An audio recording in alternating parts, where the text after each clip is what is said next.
भारत का एक ऐसा रहस्यमय गांव जहां हर साल हजारों पक्षी करने आते हैं खुदकुशी। पूर्वोत्तर के सबसे बड़े राज्य असम में इन दिनों विधानसभा चुनाव की सरगर्मियां काफी बढ़ गई हैं। इस राज्य में हो रहे विधानसभा चुनाव में कई प्रमुख उम्मीदवारों की किस्मत दांव पर लगी है। चुनाव के वजह से असम इन दिनों काफी सुर्खियों में है। ढेर सारी खासियतों वाले इस राज्य की कई बातें काफी रहस्यमय भी हैं। आपको ये जानकर हैरानी होगी कि असम में एक ऐसी जगह है जहां हजारों पक्षी आत्महत्या कर लेते हैं।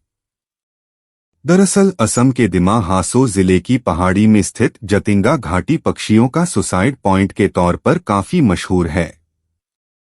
हर साल सितंबर महीने में जतिंगा गांव पक्षियों की आत्महत्या के कारण सुर्खियों में आ जाता है। इस जगह पर न केवल स्थानीय पक्षी बल्कि प्रवासी पक्षी भी पहुंचकर सुसाइड कर लेते हैं। इस वजह से जतिंगा गांव काफी रहस्यमय माना जाता है। आत्महत्या करने की प्रवृत्ति तो इंसानों में आम है, लेकिन पक्षियों के मामले में ये बात एकदम अलग हो जाती है। जतिंगा गांव में पक्षी तेजी से उड़ते हुए किसी इमारत या पेड़ से टकरा जाते हैं, जिससे उनकी मौत हो जाती है। ऐसा इक्का दुक्का नहीं, बल्कि हजारों पक्षियों के साथ होता है।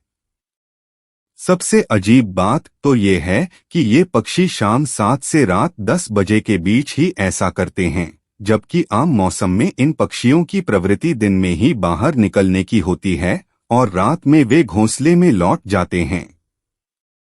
आत्महत्या की इस दौड़ में स्थानीय और प्रवासी चिड़ियों की करीब 40 प्रजाति शामिल हैं। प्राकृतिक कारणों से जतिंगा गांव 9 महीने बाहरी दुनिया से अलग-थलग ही रहता है। इतना ही नहीं, जतिंगा घाटी में रात में प्रवेश करना प्रतिबंधित है।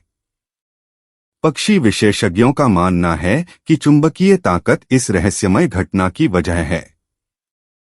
नम और कोहरे भरे मौसम में हवाएं तेजी से बहती हैं, तो रात के अंधेरे में पक्षी रोशनी के आसपास उड़ने लगते हैं। रोशनी कम होने के कारण उन्हें साफ दिखाई नहीं देता है, जिसके कारण वे किसी इमारत या पेड़ या वाहनों से टकरा जाते हैं। ऐसे में जतिंगा गांव में शाम के समय गाड़ियां चलाने पर मनाही हो गई ताकि रोशनी न हो।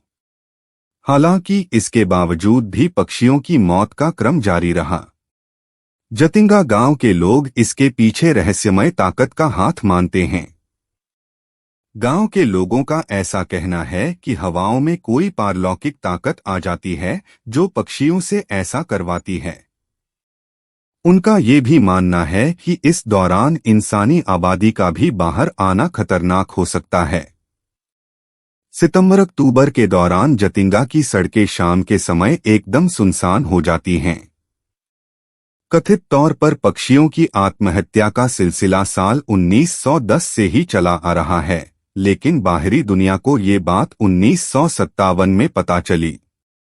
साल 1957 में पक्षी वैज्ञानिक किसी काम से जतिंगा आए हुए थे। इस दौरान उन्होंने खुद इस घटना को देखा और इसका जिक्र अपनी किताब the wild life of India में किया। देश विदेश के कई वैज्ञानिक इस घटना पर रिसर्च कर चुके हैं, लेकिन अभी तक सही वजह का पता नहीं चल पाया है।